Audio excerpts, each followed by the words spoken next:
said that if they try to make the Charlie Kirk so-called assassin trial secretive, then you know for sure the official story is not true. And I said it'll take some time. I said it doesn't look good in the first few days. There was all sorts of theories that turned out to not be true. There was lots of jumping to conclusions before there was evidence. But now, 5, 6 weeks after this, what was it, September 10th? How many weeks is that? This is bad. This is real bad.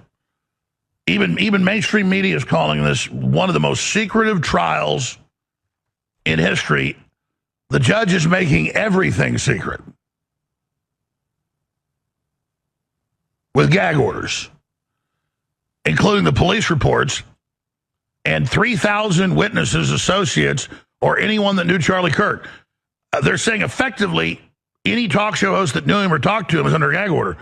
Well, let me give you a news flash, Judge. You can piss up a rope. You've seen these judges tell me to do stuff's unconstitutional. I tell them their face are tyrants. I'm not going to shut up. So you can take your gag order and stick it up your ass. We'll be right back. When the official record starts cracking, the online rumor mill starts spinning, and families still waiting for answers are told to trust the process. Silence becomes complicity. What happened to Charlie Kirk isn't just another headline. It's a question that cuts deep into the heart of justice itself. Why is it that in an age of instant information, the truth feels delayed, distorted, or buried? Tonight, we're not here to chase conspiracies or play detective for clicks. We're here to confront one simple question. If the truth really matters, why has it been so hard to get? And more importantly, who benefits from keeping it hidden? Before we begin, if you believe truth still matters, if you believe justice should be proven, not promised, then this video is for you. Don't just scroll past another headline. Subscribe, tap the bell icon, and stay with me till the end, because on October 30th, the world will finally see whether the system we trust still deserves that trust. Every view, every share, every voice demanding hash, show the evidence pushes truth closer to daylight. So stay sharp, stay with me, and let's separate the facts from the fog. On September 10th, 2025, conservative commentator Charlie Kirk was fatally shot during an outdoor event at Utah Valley University. Part of his Prove Me Wrong campus tour, it was supposed to be another night of questions, debates, and open dialogue. Instead, it became a crime scene that stunned the nation. Within hours, police had a suspect, 22-year-old Tyler Robinson. Days later, prosecutors filed formal charges, aggravated murder, use of a firearm in a public act of violence, and several related counts. These are not internet theories or unverified claims. They are public record, confirmed through court filings and official statements. But while the legal trail is clear on paper, the human reaction, the confusion, the inconsistencies, the vanishing evidence, the silence from key figures, has only deepened the public's unease. Let's pause and separate fact from speculation, because in a storm of headlines, clips, and online chaos, the record itself matters. Here's what we know, and what's verifiably documented. First, Tyler Robinson, age 22, was identified, arrested, and charged with aggravated murder, along with several weapons-related offenses. Those charges were filed in state court. They're not rumor or conjecture. They're public record. Second, investigators have publicly stated that they recovered physical and digital evidence connecting Robinson to the scene. Surveillance footage, forensic traces like DNA on personal items reportedly found nearby, and electronic messages they claim outline potential motive or state of mind. Those findings were summarized in official briefings and later referenced in pre-trial filings. Third, the FBI's involvement, led by Director Kash Patel, has been unusually visible. Rather than staying silent, Patel has gone on record, both in press statements and before Congress, promising that every piece of verified evidence will be made public. His insistence on transparency has drawn both praise and skepticism, especially after early communication missteps led to confusion about what was known and when. These are the anchors of the case: what can be verified, documented, and attributed to official sources. Everything beyond that, every screenshot, claim, or viral clip online, must be weighed against these facts. Because when justice is on trial, rumor is the fastest weapon, and truth becomes the hardest survivor. And then the internet did what it always does when answers feel slow. It filled the silence. Within hours of the first press conference, social platforms began pulsing with alternative theories, amateur frame-by-frame breakdowns, and uncorroborated claims about what really happened. Hashtags trended. Screenshots spread, and the hunt for a second suspect, or a deeper plot, ignited across Reddit, YouTube, and X. One name that began surfacing repeatedly in those online discussions is Rick Cutler, described in viral posts as a retired police officer who allegedly relocated to Guatemala for training and missionary work. Some users claim he appears in event footage and speculate about his movements or role during the shooting. These theories, however, remain unverified. Authorities have not confirmed any link between Cutler and the crime, and no formal charges have been filed against him. Other theories claim video tampering, alleging that a camera positioned behind Charlie Kirk had footage mysteriously scrubbed or redacted. These ideas have generated millions of views, but as of now, no official statement or verified forensic evidence supports those claims. This is where critical thinking becomes essential. Online circulation does not equal confirmation. A trending clip, a viral breakdown, or a passionately written post doesn't carry the same weight as sworn testimony or forensic documentation. So while social media may amplify the noise, it cannot replace due process. Verified information still comes from reporters, investigators, and the courtroom, not algorithms and outrage. If you're watching this, it's okay to question, but it's not okay to confuse speculation for proof. Because when grief meets the internet, sometimes the loudest voices drown out the most truthful ones. Here's where we have to pause, because this is more than media noise. It's about morality. When people online blur the line between speculation and verified evidence, it doesn't just create confusion, it creates collateral damage. Every repost, every confident hot take, every clip claiming hidden proof can ripple outward in ways most never see. It can jeopardize an active investigation, taint potential witnesses, and muddy the very chain of evidence that's supposed to bring truth to light. Investigators have to waste hours debunking viral misinformation instead of building real cases. That's not justice, that's distraction. And beyond the institutions, there are real people: Charlie Kirk's family, his colleagues, the audience who witnessed the tragedy. For them, every rumor isn't entertainment, it's salt in an open wound. So here's the truth that social media doesn't like to hear. If you want justice, insist on evidence. If you want adrenaline, watch a movie, because one heals and the other harms. This story isn't a playground for theories. It's a crime scene that deserves truth, dignity, and proof. And the difference between those who chase attention and those who demand accountability is simple. The mature choose facts over fame. So as we move forward, hold that distinction close, not just for Charlie's case, but for every story where silence meets suspicion.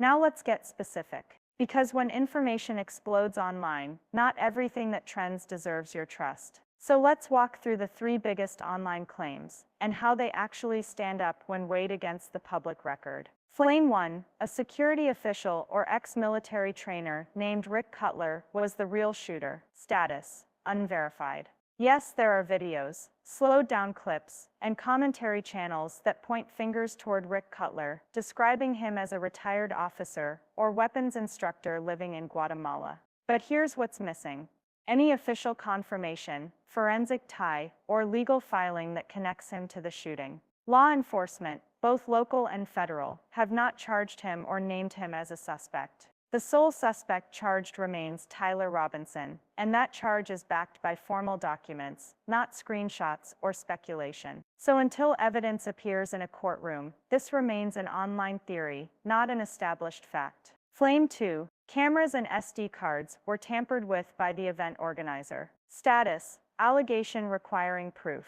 This is one of the most emotionally charged claims online, the idea that footage was deleted or replaced to hide what really happened. But tampering with evidence leaves a digital trail. If it happened, it would be reflected in forensic logs, timestamp anomalies, or official filings. As of now, no prosecutor or investigative report has presented such proof. Could more information emerge on October 30th, when the case evidence is unveiled? Possibly. But until then, every tampering claim must stay in the unverified column, not dismissed, but not accepted either. Flame 3. People are being silenced through gag orders, bans, or social media scrubbing. Status: mixed and often misunderstood. It's true that some users have been restricted or banned on social platforms for sharing unverified theories. That's platform moderation, not necessarily a government gag. A gag order, on the other hand, is a formal court-issued restriction. It's documented and public. So far, no such gag order related to the Charlie Kirk case has been verified in court records. And as for claims that everything is being scrubbed, remember, algorithms change, content policies tighten, and copyright removals happen. It's not always proof of a cover-up. Sometimes it's just enforcement of existing platform rules.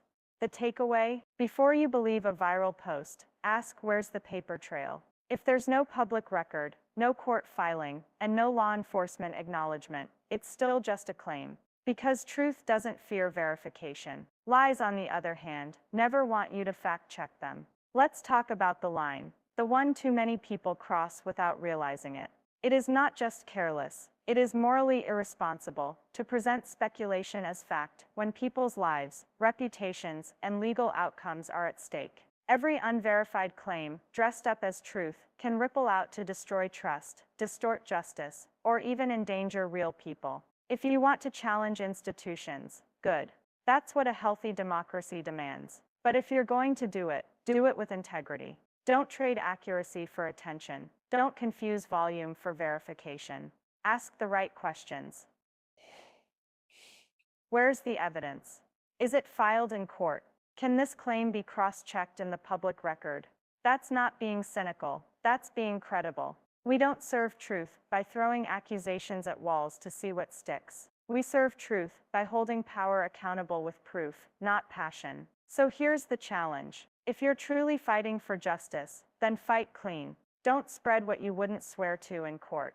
Don't share what you wouldn't want said about you without evidence. Because truth has weight, and when we speak without it, we crush the very justice we claim to defend. Now we arrive at the date that everyone's waiting for, October 30th. It's more than a court appearance. It's a moment of truth. Officials, including FBI Director Kash Patel, have promised that every piece of evidence will finally be presented in a public legal setting, not whispered online, not speculated in comment sections, but shown in court, where truth has to stand up under oath. That means this is where the real test begins. If investigators truly have what they claim, forensic evidence, witness testimony, digital communication logs, and ballistic reports, then October 30th is where it all becomes public record. It's where facts are not just said, but proven. And that's exactly how it should be. Because justice isn't about what's trending, it's about what's testable. If the Bureau and prosecutors walk into that courtroom and deliver a case that is clear, consistent, and comprehensive, it could begin to calm suspicions and restore credibility to an institution many feel has lost it. But if the evidence comes out fragmented, redacted, or incomplete, if key pieces are still kept in shadow, then the opposite will happen. The questions will only multiply. The silence will get louder. October 30th isn't just another procedural date. It's a national checkpoint for truth.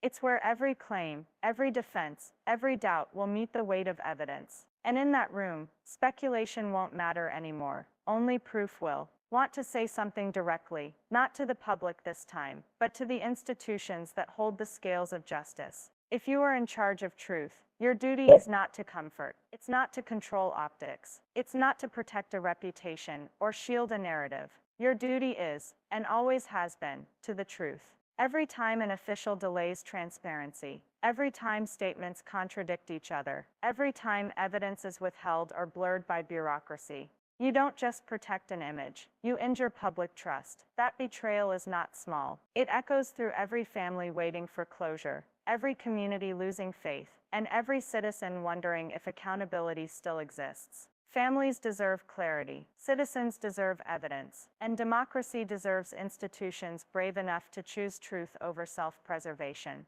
But this isn't just about those in power. To those online who post, speculate, and shout, this message is for you too. You may believe you're being the conscience of the country, the ones keeping them honest. But conscience without care for evidence is just noise. If your goal is truly accountability, then demand receipts, not retweets. Ask for filings, not rumors, because truth doesn't fear sunlight, only lies do. So yes, call for justice, but do it with discipline, not disorder. Because if the institutions fail us, and the public loses integrity too, there's no one left to keep the line straight.